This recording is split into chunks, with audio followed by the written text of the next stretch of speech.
My name is Millie Matos. I was born in the Bronx in New York. My mom had met this man that turned out to be not very good. I went through a lot of abuse. It was pretty difficult. I eventually moved to Florida.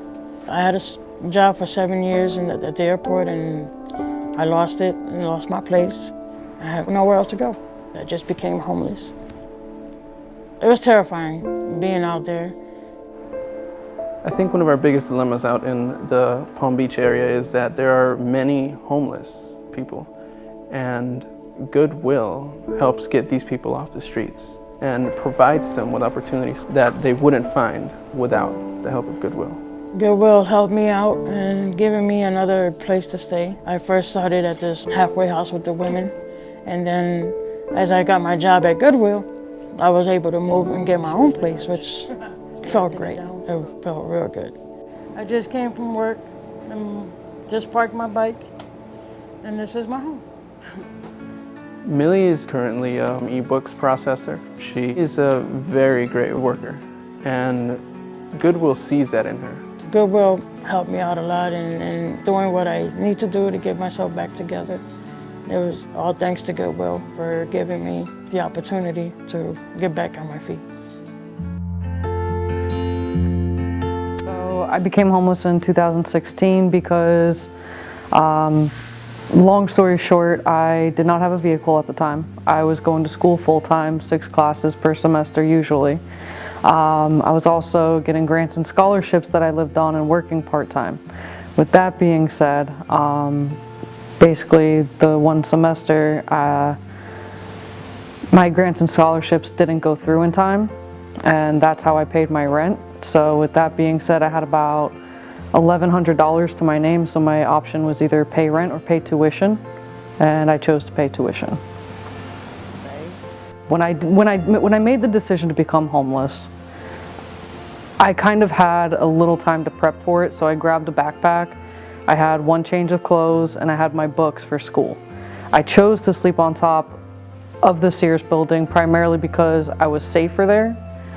It was less hot because this was during the summertime. And I was closer to the street lights so that I could actually have light to continue doing my schoolwork.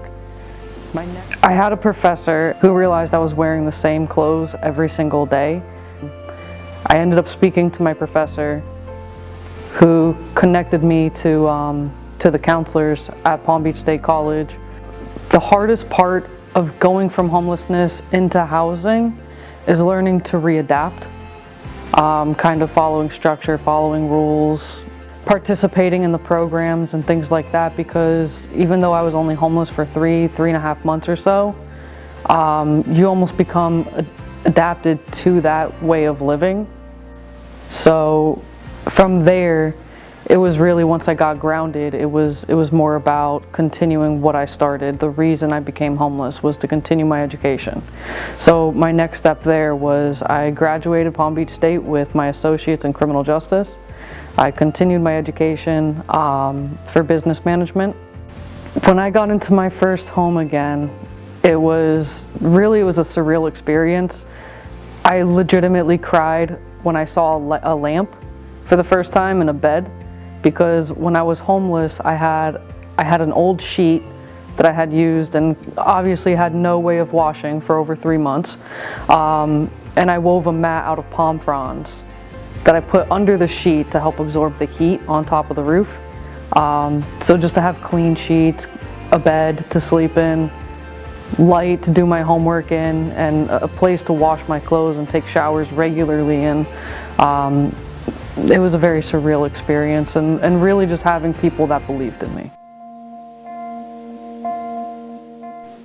My story is I was homeless for about 3-4 years at Curry Park, and the Gulfstream Goodwill kept coming by to see and talk to the homeless.